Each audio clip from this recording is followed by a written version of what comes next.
ನಮಸ್ತೆ ಎಲ್ರಿಗೂ, ನಾನು ಶೋಭಾ. ನೀವೇನಾದರೂ ಚಿಕನ್ ಸಾಂಬಾರು ಮಾಡಬೇಕು ಅಂತ ಅಂದ್ಕೊಂಡಿದ್ರೆ ಖಂಡಿತ ಈ ವಿಧಾನದಲ್ಲಿ ಒಂದು ಸಲ ಚಿಕನ್ ಸಾಂಬಾರು ಮಾಡಿ ನೋಡಿ. ಇನ್ನು ಮುಂದೆ ನೀವು ಯಾವಾಗಲೂ ಇದೇ ರೀತಿ ಮಾಡ್ತೀರಾ, ಅಷ್ಟು ರುಚಿಯಾಗಿರುತ್ತೆ. ಇದು ಮುದ್ದೆಗಾಗ್ಬೋದು, ಅನ್ನಕ್ಕೆ, ಚಪಾತಿ, ಇಡ್ಲಿ, ದೋಸೆ ಎಲ್ಲದಕ್ಕೂ ತುಂಬ ರುಚಿಯಾಗಿರುತ್ತೆ. ಬನ್ನಿ ಮಾಡೋ ವಿಧಾನ ನೋಡೋಣ. ಇನ್ನು ನನ್ನ ಚಾನಲ್ನ ಸಬ್ಸ್ಕ್ರೈಬ್ ಮಾಡ್ಕೊಂಡಿಲ್ಲ ಅಂದರೆ ಸಬ್ಸ್ಕ್ರೈಬ್ ಮಾಡ್ಕೊಳ್ಳಿ. ಹಾಗೆ ಪಕ್ಕದಲ್ಲಿರುವಂಥ ಬೆಲ್ ಬಟನ್ ಕೂಡ ಕ್ಲಿಕ್ ಮಾಡಿ. ಮೊದಲನೇದಾಗಿ ಇವತ್ತಿನ ಚಿಕನ್ ಸಾಂಬಾರು ಮಾಡ್ಕೊಳ್ಳೋದಕ್ಕೆ ಚಿಕನ್ ತೋರಿಸ್ತಾ ಇದ್ದೀನಿ. ಇಲ್ಲಿ 1.5 kg ಆಗುವಷ್ಟು ಬಾಯ್ಲರ್ ಕೋಳಿ ಚಿಕನ್ ತೊಗೊಂಡಿದ್ದೀನಿ. ಇದನ್ನು ಚೆನ್ನಾಗಿ ತೊಳೆದು ಸ್ವಲ್ಪ ನೀರಿಲ್ಲದೆ ಇರೋ ಹಾಗೆ ಹಿಂಡಿ ಇಟ್ಟಿರೋ ಅಂಥದ್ದು.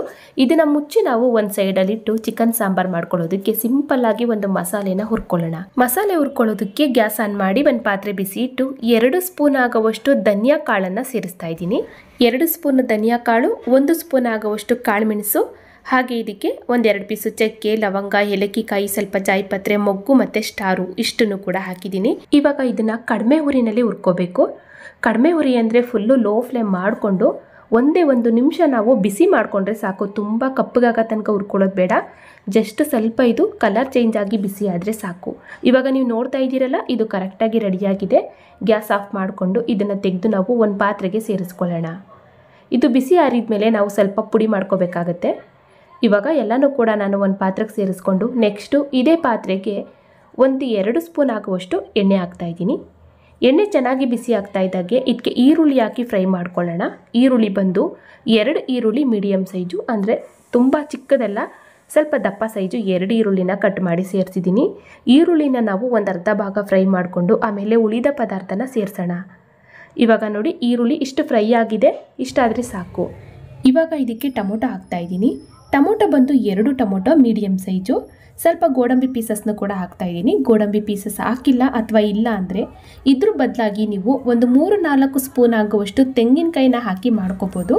ಇವಾಗ ಇದಕ್ಕೆ 1-2 ಇಂಚ್ ಆಗುವಷ್ಟು ಶುಂಠಿ ಹಾಕ್ತಾಯಿದ್ದೀನಿ. ಹಾಗೆ 1-2 ಅಥವಾ 3 ಗೆಂಡೆ ಆಗುವಷ್ಟು ಬೆಳ್ಳುಳ್ಳಿ ಸಿಪ್ಪೆ ಬಿಡಿಸಿರೋ ಅಂಥದ್ದು.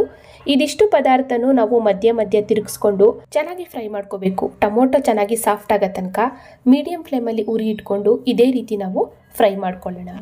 ಇವಾಗ ನೋಡ್ತಾ ಇರ್ಬೋದು, ಇಷ್ಟ ಆಗಿದೆ. ಟೊಮೊಟೊ ಚೆನ್ನಾಗಿ ಸಾಫ್ಟ್ ಆಗಿದೆ, ಈರುಳ್ಳಿನೂ ಕೂಡ ಫ್ರೈ ಆಗಿದೆ. ಇಷ್ಟಾದರೆ ಸಾಕು. ಗ್ಯಾಸ್ ಆಫ್ ಮಾಡಿಕೊಂಡು ಬಿಸಿ ಆರಿದ ಮೇಲೆ ಮಿಕ್ಸಿ ಜಾರ್ಗೆ ಹಾಕಿ ಇದನ್ನು ನುಣ್ಣಗೆ ಗ್ರೈಂಡ್ ಮಾಡ್ಕೋಬೇಕು.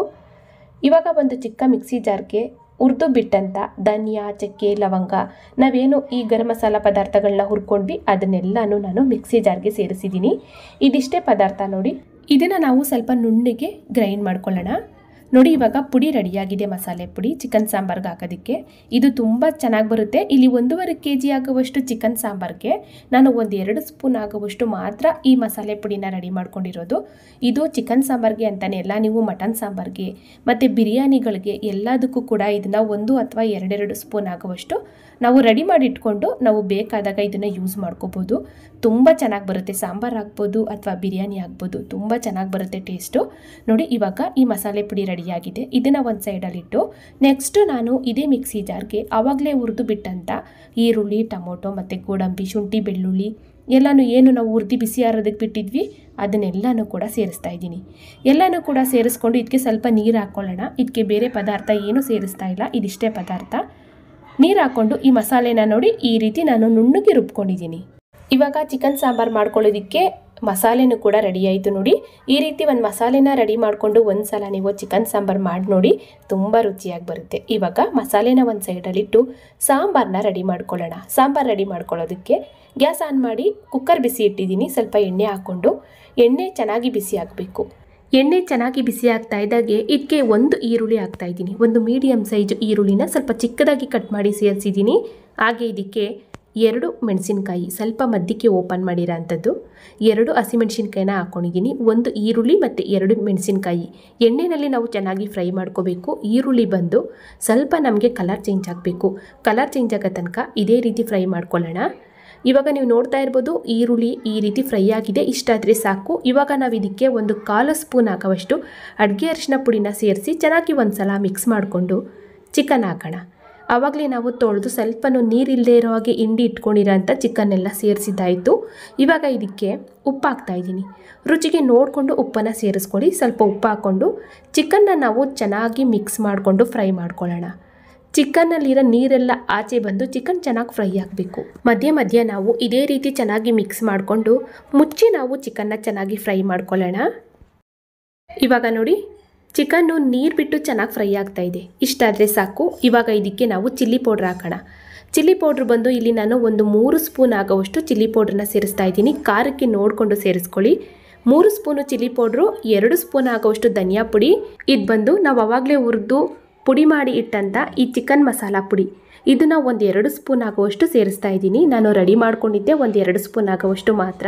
ಅದನ್ನೆಲ್ಲ ಪೂರ್ತಿಯಾಗಿ ಸೇರಿಸಿದ್ದೀನಿ. 1.5 kg ಆಗುವಷ್ಟು ಚಿಕನ್ ಸಾಂಬಾರ್ಗೆ ಒಂದು 2 ಸ್ಪೂನ್ ಆಗುವಷ್ಟು ಆ ಚಿಕನ್ ಮಸಾಲ ಪುಡಿ ಹಾಕಿದರೆ ಸಾಕಾಗುತ್ತೆ. ಇವಾಗ ನಾವು ಚೆನ್ನಾಗಿ ಮಿಕ್ಸ್ ಮಾಡ್ಕೋಬೇಕು. ಚೆನ್ನಾಗಿ ಮಿಕ್ಸ್ ಮಾಡಿಕೊಂಡು ಮಧ್ಯೆ ಮಧ್ಯೆ ತಿರುಗಿಸ್ಕೊಂಡು ಸ್ವಲ್ಪ ಮುಚ್ಚಿ ಇದನ್ನು ನಾವು ಫ್ರೈ ಮಾಡ್ಕೊಳ್ಳೋಣ. ಸ್ವಲ್ಪ ಎಣ್ಣೆ ಬಿಟ್ಟು ಚಿಕನ್ ಚೆನ್ನಾಗಿ ಫ್ರೈ ಆಗಬೇಕು. ಇವಾಗ ನೋಡಿ ನಾನು ಕೂಡ ಇದನ್ನು ಮಧ್ಯೆ ಮಧ್ಯೆ ತಿರುಗಿಸ್ಕೊಂಡು ಚೆನ್ನಾಗಿ ಚಿಕನ್ನ ಫ್ರೈ ಮಾಡ್ಕೊಂಡಿದ್ದೀನಿ. ಎಣ್ಣೆ ಬಿಟ್ಟು ಚಿಕನ್ನು ಈ ರೀತಿ ಫ್ರೈ ಆಗಬೇಕು. ಇವಾಗ ಇದಕ್ಕೆ ನಾವು ಆವಾಗಲೇ ಹುರಿದು ರುಬ್ಬಿದಂಥ ಮಸಾಲೆನ ಸೇರಿಸೋಣ. ಎಲ್ಲ ಮಸಾಲೆನೂ ಕೂಡ ಸೇರಿಸ್ಕೊಂಡು ಸ್ವಲ್ಪ ಮಿಕ್ಸಿ ತೊಳೆದ ನೀರು, ಸ್ವಲ್ಪ ಎಕ್ಸ್ಟ್ರಾ ನೀರನ್ನು ಸೇರಿಸ್ಕೊಂಡು ಸಾಂಬಾರು ನಮಗೆ ಯಾವ ಹದದಲ್ಲಿ ಬೇಕು ನೋಡಿಕೊಂಡು ರೆಡಿ ಮಾಡ್ಕೊಳ್ಳೋಣ. ಇಲ್ಲಿ ನಾನು ಸಾಂಬಾರನ್ನ ತುಂಬ ತೆಳುವಾಗೂ ಇಲ್ಲ, ತುಂಬ ಗಟ್ಟಿಯಾಗೂ ಇಲ್ಲ, ಒಂದು ಮೀಡಿಯಮ್ ಆಗಿ ಮಾಡ್ಕೋತಾ ಇದ್ದೀನಿ. ಇಲ್ಲಿ ನಾನು ಮುದ್ದೆಗೆ ಮಾಡ್ತಾ ಇರೋದ್ರಿಂದ ಸಾಂಬಾರನ್ನ ಒಂದು ಮೀಡಿಯಮ್ ಆಗಿ ಮಾಡ್ಕೋತಾ ಇದ್ದೀನಿ. ನೀವೇನಾದರೂ ಚಪಾತಿಗೆ ಅಥವಾ ರೈಸ್ಗೆ ಮಾಡ್ಕೋತು ಅಂದರೆ ಗಟ್ಟಿಯಾಗಿ ಗ್ರೇವಿ ಥರ ಮಾಡ್ಕೊಳ್ಳಿ. ಈ ಸಾಂಬಾರನ್ನ ನಾವು ತುಂಬ ತೆಳುವಾಗಿ ಮಾಡಿಕೊಂಡ್ರೆ ಅಷ್ಟೊಂದು ಚೆನ್ನಾಗಿರಲ್ಲ. ಸ್ವಲ್ಪ ಗಟ್ಟಿಯಾಗಿದ್ದಷ್ಟು ತುಂಬ ರುಚಿಯಾಗಿರುತ್ತೆ. ಇವಾಗ ನೋಡಿ ಕುಕ್ಕರ್ ಕ್ಯಾಪ್ ಹಾಕೋದ್ಕಿಂತ ಮುಂಚೆ ಚಿಕ್ಕದಾಗಿ ಹೆಚ್ಚಿರೋಂಥದ್ದು ಕೊತ್ತಂಬರಿ ಸೊಪ್ಪು, ಹಾಗೆ ಸ್ವಲ್ಪ ಚಿಕ್ಕದಾಗಿ ಹೆಚ್ಚಿರೋಂಥದ್ದು ಪುದೀನ ಸೊಪ್ಪು ಎರಡನ್ನೂ ಕೂಡ ಸೇರಿಸಿದ್ದೀನಿ. ಇವಾಗ ಚೆನ್ನಾಗಿ ಒಂದ್ಸಲ ಮಿಕ್ಸ್ ಮಾಡಿಕೊಂಡು ಉಪ್ಪೆಲ್ಲ ಕರೆಕ್ಟಾಗಿದೆಯಾ ಅಂತ ನೋಡಿಕೊಂಡು ರುಚಿಗೆ ಉಪ್ಪನ್ನು ಕೂಡ ಸೇರಿಸ್ಕೊಳ್ಳಿ. ನಾನು ಚಿಕನ್ ಫ್ರೈ ಮಾಡುವಾಗ ಉಪ್ಪು ಹಾಕಿದ್ನಲ್ವ, ಅದೇ ಉಪ್ಪು ಸಾಕಾಗಿದೆ. ಇವಾಗ ಮತ್ತೆ ನಾನು ಉಪ್ಪು ಸೇರಿಸ್ತಾ ಇಲ್ಲ. ನೀವು ರುಚಿ ನೋಡಿಕೊಂಡು ಉಪ್ಪನ್ನ ಸೇರಿಸ್ಕೊಳ್ಳಿ. ಇವಾಗ ಎಲ್ಲನೂ ಕೂಡ ಸೇರಿಸಿದಾಯಿತು. ಚೆನ್ನಾಗಿ ಒಂದ್ಸಲ ಮಿಕ್ಸ್ ಮಾಡ್ಕೊಳ್ಳೋಣ. ನೋಡಿ ಈ ರೀತಿ ನಾನು ಸಾಂಬಾರನ್ನ ರೆಡಿ ಮಾಡ್ಕೊಂಡಿದ್ದೀನಿ. ತುಂಬ ರುಚಿಯಾಗಿರುತ್ತೆ. ಇವಾಗ ನಾವು ಕುಕ್ಕರ್ ಗ್ಯಾಪ್ ಹಾಕಿ ಒಂದೇ ಒಂದು ವಿಷಲ್ ತೆಗೆದ್ರೆ ಸಾಕು. ಯಾಕೆ ಅಂದರೆ ಆವಾಗಲೇ ನಾವು ಚಿಕನ್ನ ಒಂದು ಅರ್ಧ ಭಾಗ ಚೆನ್ನಾಗಿ ಫ್ರೈ ಮಾಡಿಕೊಂಡು ಮಸಾಲೆನ ಸೇರಿಸಿದ್ದೀವಿ. ಹಾಗಾಗಿ ನಾವು ಇವಾಗ ಒಂದು ವಿಷಲ್ ತೆಗೆದ್ರೆ ಸಾಕಾಗುತ್ತೆ. ಇವಾಗ ನಾನು ಕೂಡ ಕುಕ್ಕರ್ ಕ್ಯಾಪ್ ಹಾಕಿ ಒಂದು ವಿಷಲ್ ತೆಗೆದು ಕುಕ್ಕರು ಕಂಪ್ಲೀಟಾಗಿ ತಣ್ಣಗಾದ್ಮೇಲೆ ಕ್ಯಾಪ್ ಓಪನ್ ಮಾಡಿ ತೋರಿಸ್ತಾ ಇದ್ದೀನಿ. ನೋಡಿ ಸೂಪರಾಗಿ ಚಿಕನ್ ಸಾಂಬಾರ್ ರೆಡಿಯಾಗಿದೆ. ನಾವು ಹುರಿದು ಪುಡಿ ಮಾಡ್ಕೊಂಡಂಥ 1-2 ಸ್ಪೂನು ಆ ಚಿಕನ್ ಮಸಾಲ ಪುಡಿ ಹಾಕಿರೋದ್ರಿಂದ ಸಾಂಬಾರು ಒಂದು ಒಳ್ಳೆ ಘಮನೂ ಕೂಡ ಬರ್ತಾ ಇದೆ. ತುಂಬ ರುಚಿಯಾಗಿರುತ್ತೆ. ಖಂಡಿತ ನೀವೇನಾದರೂ ಚಿಕನ್ ಸಾಂಬಾರು ಮಾಡಬೇಕು ಅಂದ್ಕೊಂಡ್ರೆ ಈ ವಿಧಾನದಲ್ಲಿ ಒಂದ್ಸಲ ಟ್ರೈ ಮಾಡಿ. ಇದು ಮುದ್ದೆಗಾಗ್ಬೋದು, ಅನ್ನಕ್ಕೆ, ಚಪಾತಿ, ಇಡ್ಲಿ, ದೋಸೆ ಎಲ್ಲದಕ್ಕೂ ತುಂಬ ರುಚಿಯಾಗಿರುತ್ತೆ. ನೋಡಿ ಇಷ್ಟೇ ಇದು. ನೋಡಿದ್ರಲ್ಲ ಫ್ರೆಂಡ್ಸ್, ಇವತ್ತಿನ ಈ ಸಿಂಪಲ್ ಆದ ಒಂದು ಚಿಕನ್ ಸಾಂಬಾರ್ ರೆಸಿಪಿ ನಿಮಗೆಲ್ಲ ಇಷ್ಟ ಆಯಿತು ಅನ್ಕೋತೀನಿ. ಇಷ್ಟ ಆದರೆ ಖಂಡಿತ ಟ್ರೈ ಮಾಡಿ. ಹಾಗೆ ಇನ್ನಷ್ಟು ಈಜಿ ರೆಸಿಪಿಗಾಗಿ ನೋಡಿ ತಿಳಿ ಮಾಡಿ ಕಲಿ ಚಾನಲ್ನ ಸಬ್ಸ್ಕ್ರೈಬ್ ಮಾಡ್ಕೊಳ್ಳಿ. ಪಕ್ಕದಲ್ಲಿ ಇರುವಂಥ ಬೆಲ್ ಬಟನ್ನು ಕೂಡ ಕ್ಲಿಕ್ ಮಾಡಿ. Thank you for watching.